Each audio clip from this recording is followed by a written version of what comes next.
Hey sir, Madishkareteng Momshies. Welcome back to my kitchen. Today, we're diving into a dish that sounds super fancy but is actually incredibly simple and heartwarming to make. We're talking about a classic, creamy, and absolutely delicious mushroom risotto. Just look at these gorgeous colors we'll be working with: deep, earthy browns from our mushrooms and vibrant pops of green from fresh herbs. It's like bringing a little bit of the forest right onto your plate. Now, if you've ever been a bit intimidated by risotto, don't be. I'm going to walk you through every single step, and I promise, by the end of this video, you'll be a risotto pro. The key is patience and a little bit of love. It is all about slowly coaxing the starch out of the rice to get that signature creamy texture. No more cream necessary. First things first, let's tell about our star ingredient, the mushrooms. I'm using a mix of cremini and shiitake today because I love the deep, savory flavor they bring. Creminis have that wonderful meaty texture, while shiitakes add a beautiful, almost smoky umami punch. But feel free to use whatever you can find: portobello, oyster, even simple white button mushrooms will work beautifully. We'll start by giving them a good,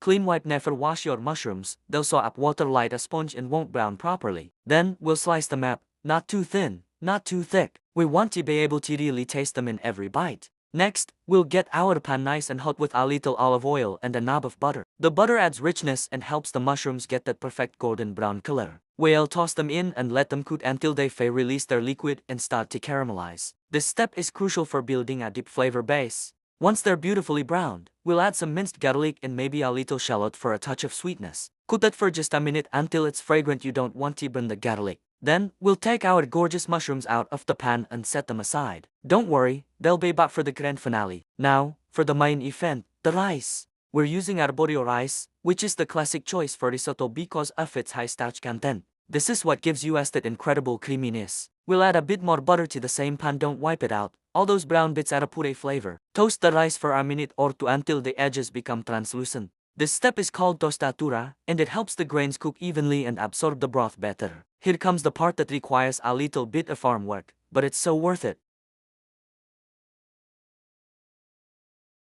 I'm using a good quality vegetable broth to keep it vegetarian, but chicken broth works wonderfully too. The trick is to wait until the rice has absorbed most of the liquid before adding the next ladleful. And you have to keep stirring, gently, continuously. This stirring motion is what rubs the starch off the grains and creates the creamy, velvety sauce. Put on some music, pour yourself a glass of wine, and just enjoy the process. It's almost therapeutic, I swear. We'll continue this process of adding broth and stirring for about 18 to 20 minutes. You'll see the risotto transform from individual grains of rice into a luscious, unified dish. You're looking for a texture that is al dente, cooked through but still with a slight bite in the center. It should be fluid enough to slowly spread out on the plate, not stand up in a stiff mound. Once the rice is perfectly cooked, it's time to bring it all together.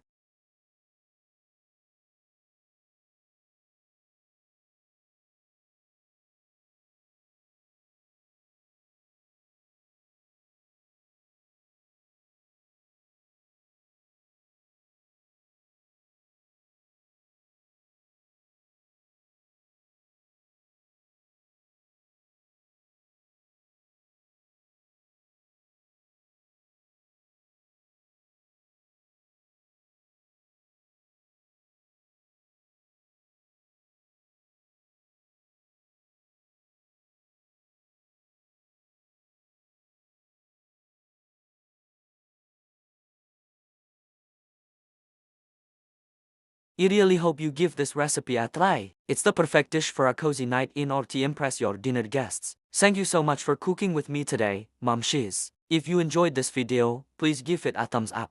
And don't forget to subscribe to Madishkareteng Momshie for more easy and delicious recipes. See you in the next one. Bye.